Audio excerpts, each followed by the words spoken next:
Welcome to this week's episode of the Declutter 360 podcast. I'm Lauren Diekman, a certified home organizer and mindset coach who's created this space that is dedicated to helping you unlock your potential to live an organized life once and for all. Are you ready to get organized from all angles? Let's dive in.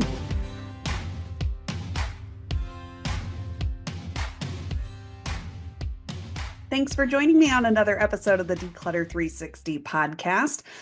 I'm really excited to chat about this week because last week, if you remember, we were talking about the clutter coffin. The clutter coffin is what we often create for ourselves when we try to start organizing without or before we declutter.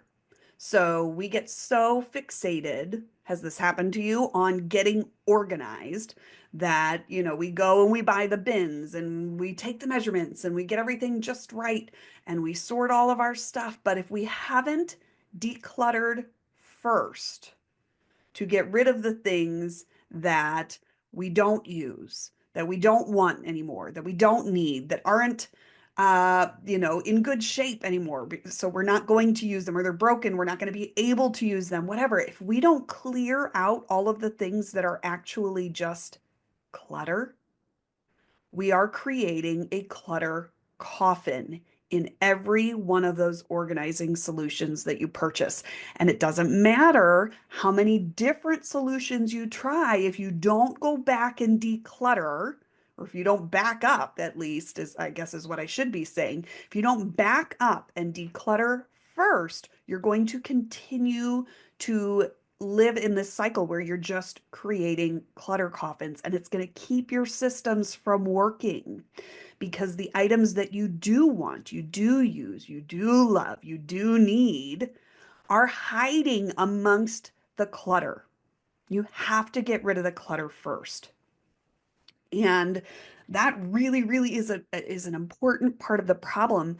But you know what? There is another part of the problem that I want to talk to you about today and address with you today, because yes, we can declutter,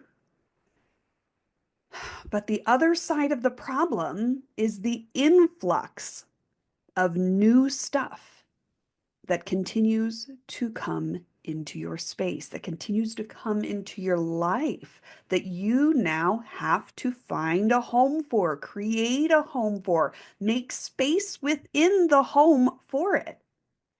And I wrote down this quote, and I apparently made the mistake of not writing down where I got it from. So if you know where this quote is from, it's probably from a book, is what I'm guessing. Please come tell me. Come and let me know. You can get a hold of me lots of different ways. Check out the show notes. And it says, if your bathtub is overflowing, you wouldn't run to get a mop first. You would turn off the tap.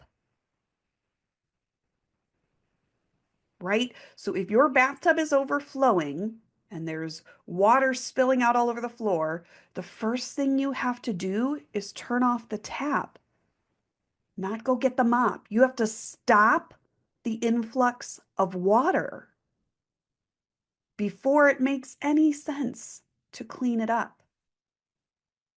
Now, when it comes to organization, it's a little bit different than water, right? A little bit of a different kind of threat, right? We're not talking about, water encroachment. We're not talking about water damage, that kind of thing. We're not going to be calling professionals to come in and mold remediation. We're not worried about that necessarily, right? With our clutter, it's just that there's this stuff. And clutter, I think a lot of times when I say the word clutter, I guess first let's stop. When I say the word clutter, what comes to your mind? Probably just a mess, right? But clutter really refers to anything that is in your way of being able to use the things you need and function in the way that you want to. Okay? Things that you don't need, you don't want, don't use, that are getting in your way. That's clutter. Your refrigerator can be full of clutter. Your pantry can be full of clutter. That clutter in those areas can be in the form of food. And coming up here real soon, I'm going to be talking a lot about that. We're going to chat about that. Okay. But your closet can get cluttered. If you continue to go shopping, you're going to the store, you're ordering things online, whatever it may be. If you like to go hit up the thrift shops, I love to go thrifting. A girlfriend of mine and I went thrifting a couple weekends ago, and it was so much fun. But you know what? I came home with my thrift finds and I looked through my closet and I thought, is there anything in here that I can send to the thrift store as kind of a one in, one out? We've talked about the boat rule before. If you remember the Simple Summer series last summer, we talked about that. You could go back and check that out. That helps me keep from getting clutter built up in my closet. It's the way that I manage kind of the inventory, that I manage what's in my closet. And it helps keep me able to see and access the things that I love to wear, that fit me well, that make me feel good, right? That are the right things for that weather situation that happens to be going on, which if you're here in the Midwest, it is just like a roller coaster around here lately. It's been 76 and it's been 6. So, you have to have your options, right? It's not about necessarily getting down to, you know, bare tax or whatever. Like, you don't have to get it down to next to nothing, but you have to decide what your threshold looks like. What's that level of stuff that you can manage before it becomes clutter? So it's super important not just to work on decluttering, but to be really mindful about that other piece. And that's what's coming into your house, what's being brought into your life. What are you bringing, or what are you allowing to be brought into your life? I tell you what, one situation that I know of for myself, and maybe you're the same way, that became a little bit of a problem for me for a while, but that I didn't even really see as a problem. This went on for a long time, and it's like accepting hand-me-downs from people. Okay, I have two boys. My younger one gets a lot of hand-me-downs. He gets hand-me-downs from his big brother. He gets hand-me-downs from some of his big brother's friends' families. He gets hand-me-downs from his cousin. There's all kinds of avenues that this child is getting clothes. And I have always felt so blessed by that because it helps me to really reduce our clothing budget a lot because I can shop through all these hand-me-downs. But what I wasn't doing was managing the hand-me-downs appropriately. And now that I do handle them or manage them in a more appropriate way that works better for me, I have a system. I'm able to help my clients. Several of my clients have had similar issues where, they accept hand-me-downs from friends, from family, and it's so generous, and we're so grateful for these things. But we have to understand, like, I used to take, tubs and bags and boxes full of clothes that people would give me, and I would take them down to the basement. I would probably even sort them by size into different tubs. I'd label them. Like, I thought I had this great system, but oh my gosh, it was overflowing. And guess what? That meant that my kids' closets and dresser were overflowing as well. It was too much stuff.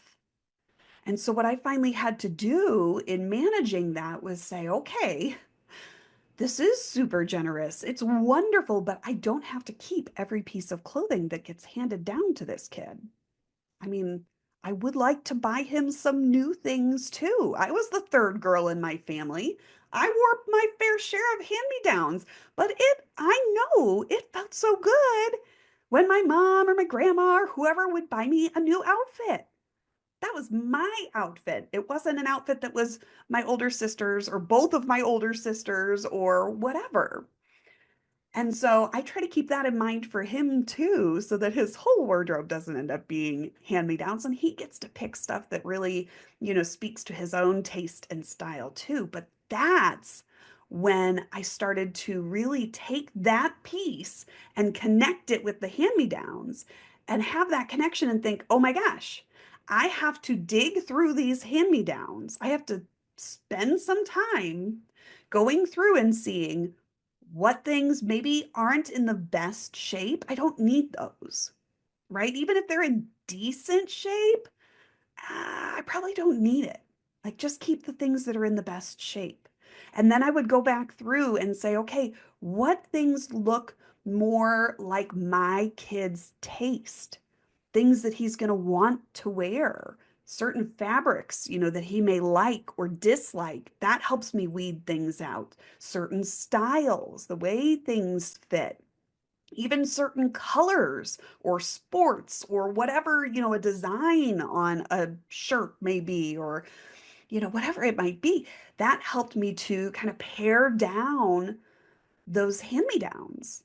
And so then I was having better control and a better sense of control and management over the influx of stuff, which then helped me create better systems and better management within the home, within his closet, within his dresser, and all these other spaces.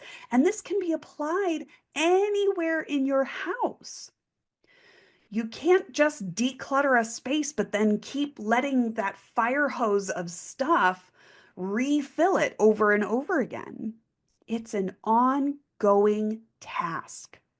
It's just a part of your life. If you want to live organized from all angles, my little catchphrase over here, right? Then you have to recognize the importance of both pieces, managing the influx of stuff and continually decluttering those spaces and allowing yourself to rid your life of things that you no longer want, need, love, etc. It takes both pieces. But when you do that, oh my goodness, you are unlocking the secret to living organized from all angles. What questions do you have about this? Come chat with us over in the Declutter 360 community on Facebook. That link is down in the show notes as well. And then come back and join me next week for another episode of the Declutter 360 podcast. Thank you for tuning into the Declutter 360 podcast today. I am so grateful that you found me and that we can partner together to help you live life organized from all angles. Whether this was your first time listening or you've heard every episode, you'll want to join my email list so you don't miss a bit of the inspiration and motivation to help you stay the course in living organized. Check the show notes for the link to join, okay? And hey, if you found this episode to be particularly helpful or inspiring, I would be so honored for you to share it on socials so we can grow the impact of these messages together. Oh, thank you so much. All right, my friend, that's all for now. Tune in next week for more on the Declutter 360 podcast.